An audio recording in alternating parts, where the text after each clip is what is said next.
everyone, welcome to Botany Insider. So today is the 19th day in the question practice, and the question for you is that which of the following helps in determining the cell locomotion and the shape of the cell.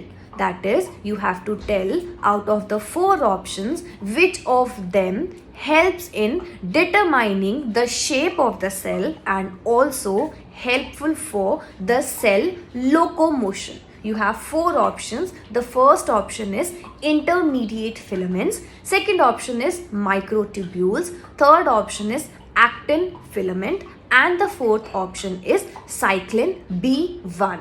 So try to get the answer for the same. Write down in the comment sections below, and also do not forget that these type of questions are repeated very often in the examination, either in the match the following type or statement wise or in a simple 4 option format. So try to get a very good grip over these type of questions, over this particular concept which is CAM, that is cell adhesion molecules, and get the golden 4 marks because this particular concept is very easy and also very high scoring. So try to not skip this topic and also have a good grip over the same. Thank you for watching this video. Do not forget to like, share and subscribe. I'll see you soon.